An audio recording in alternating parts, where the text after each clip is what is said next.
It's the year 1757.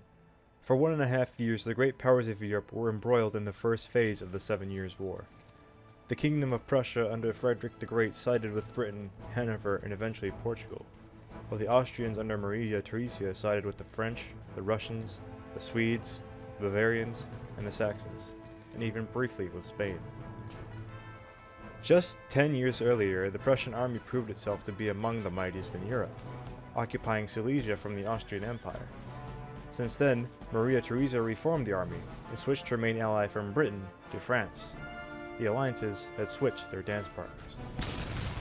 Though the Prussian army seemed at first invincible, this sentiment would be greatly challenged and even destroyed in the following years of the war.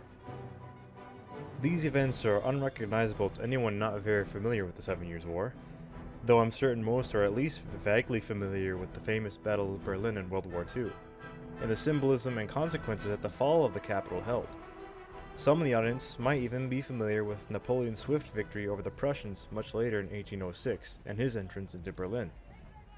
These distances were at the end of long wars or great campaigns.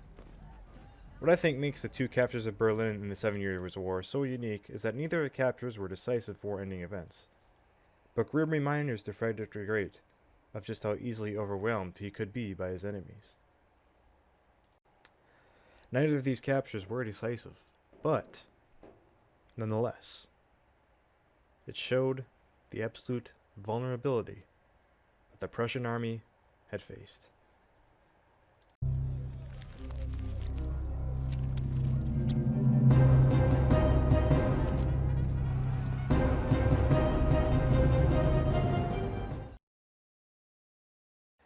In order to understand these events that led to the captures of Berlin, we must understand the situation that faced the Prussian army, one so prestigious for its achievements under Frederick the Great.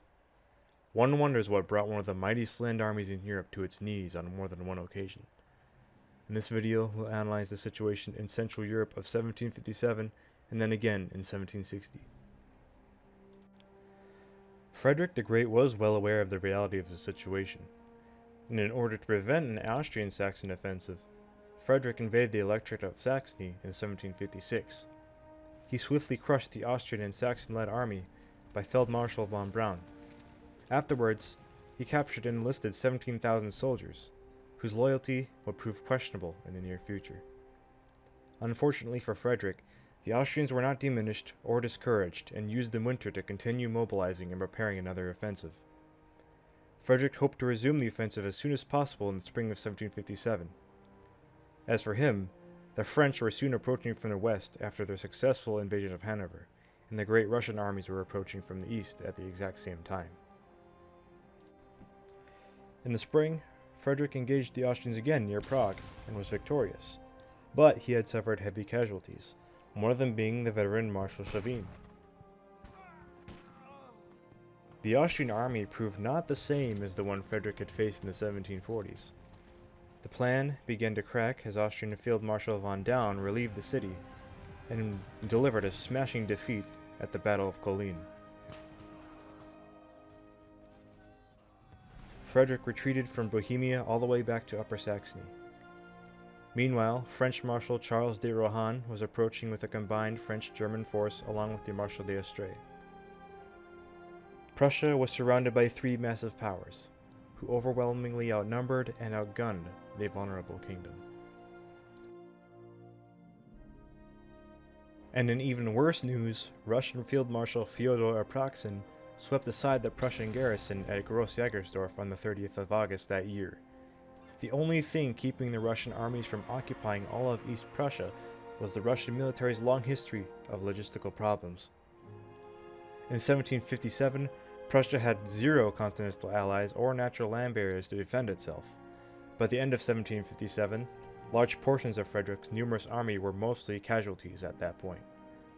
To add some icing to the cake, Sweden began mobilizing to recapture portions of the northern territory of Pomerania, which it had lost in the Great Northern War. So many years ago. The Austrians were also well aware of the situation in which the Prussian army was engulfed. Berlin was just 85 miles away. It is said an army could enter the city within 6 days. Austrian commander Charles of Lorraine sent a letter asking General Andreas Hadek if an incursion to Berlin would be feasible. Hadek answered that such a raid would be of little risk to the raiders. It was a resounding yes. Hailing from Hungary, Andreas Hadek, experienced soldier, devoted husband, and cavalry commander. Most men of his birth were forced to choose to either join the Austrian church or the Austrian military. Hadek chose the latter. Quickly he distinguished himself in the War of the Austrian Succession amongst the Hungarian cavalry. Earlier in the war he fought at Lobositz and took in charge in the cavalry charge that won the Battle of Kolin. Almost immediately he gathered an advance guard of mostly Hungarian Hussars. Hussars were light cavalry whose primary role was to scout, screen enemy forces, attack vulnerable light units and vulnerable light artillery, and fight off enemy light cavalry. In the Austrian Empire, Hungarian Hussars distinguished themselves amongst other light cavalry in battle, becoming the icon of the empire's light cavalry. Hadek gathered a small force of 5,100 men, consisting of 3 Hungarian Hussar regiments, 1,000 dragoons from Savoy in Germany, 2,100 Croatian and Grenzer light infantry, and around 900 regular German infantry, all to support the foray into Brandenburg. This way, Hadek was well protected from any Prussian interference. Grenzers and Pandours were light infantry recruited from the Austrian military frontiers in the Balkans, who fought similarly to the Hussars, but on foot.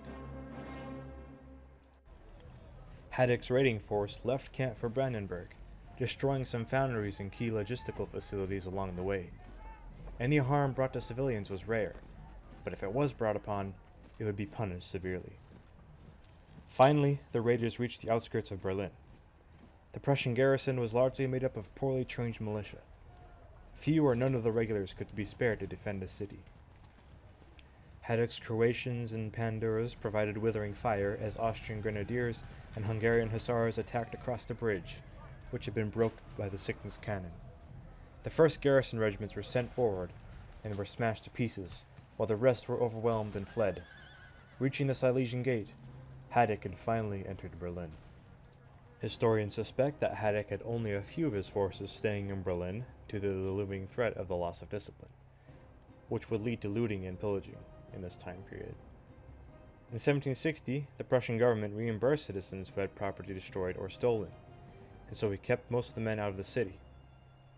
Since that the citizens had to be reimbursed, it suggests that some looting did take place anyway.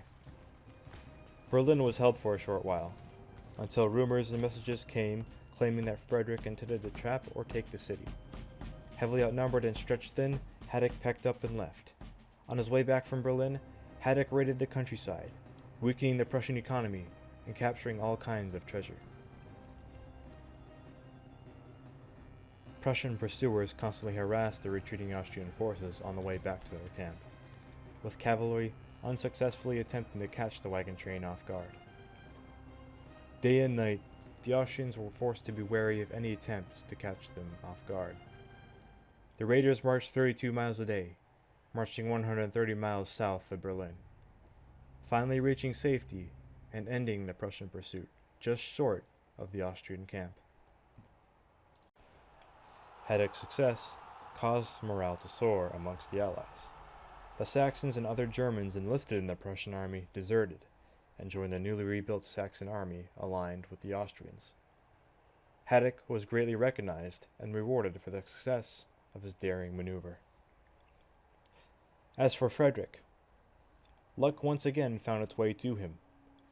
Frederick took a quick action against the French invading army and won a decisive victory at the Battle of Rossbach. Never again would the French engage the Prussians in such magnitude for the rest of the war, restoring the morale and reputation of the Prussian army.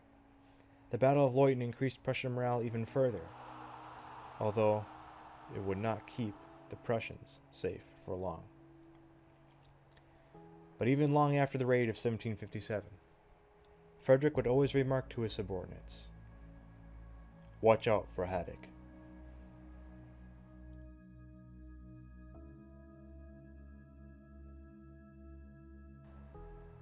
The Prussian capital again came under threat in 1760, Despite the great victories of Leuthen and Zorndorf, they only slowed the inevitable. For every great victory scored by the Prussians, an even more devastating defeat would follow, such as the battles of Gross-Jägersdorf and the Battle of Kunersdorf, decisive victories for the Austrian and Russian allies. The Hanoverians and the Anglo-German forces over in the Rhineland could only keep the French at bay instead of offering full support to Frederick the Great. The army suffered heavy losses in all of its previous battles. There were no reinforcements or recruits to replenish the army. Meanwhile, the titanic Russian and Austrian armies closed in, and they could afford their losses, with Sweden still actively fighting in Pomerania at the same time. At this point, the Allies were practically on Berlin's doorstep once again. The Austrian Field Marshal von Lacy saw the grave situation the Prussians were in, and took full advantage of it. The Prussian army fell back to avoid being destroyed. The Russian general Todleben was replaced in charge. Unlike Andreas Haddock, Todleben gained a reputation for his nepotism and kleptomania. Unfortunately, as a result, Todleben did almost nothing to stop his troops from looting the city. Russian forces targeted government buildings, and other Austrian forces destroyed whatever property they could. Russian and Austrian troops fired on each other to secure their own stolen treasure. This criminality continued for several days, before the Allies finally left the capital. The story behind the second raid on Berlin is less exciting, less noble, and less strategically important than the raid of 1757. The raid didn't diminish Prussian spirit, not yet. But it was yet another humiliation and reminder of how vulnerable the nation had become. Defeat did seem inevitable for Frederick the Great, and thoughts of suicide plagued the king's mind.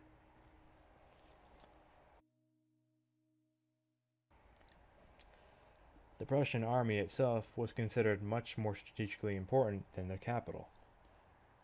But even the army was about to be lost. But with a stroke of luck, the Russian Tsarina, Elizabeth II, had died of age. Her successor, Peter III, was a heavy admirer of Frederick the Great and Prussia as a whole, forcing Russia to switch to the Prussian side and lose the war.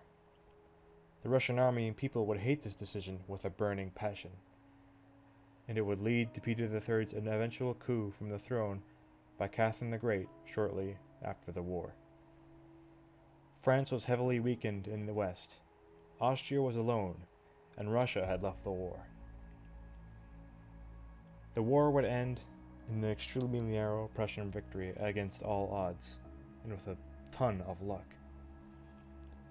The raid in 1760 didn't have as much significance as the raid of 1757, and even that one didn't really have as much significance either. Neither of the raids were decisive. But one thing is for sure. Watch out for Haddock.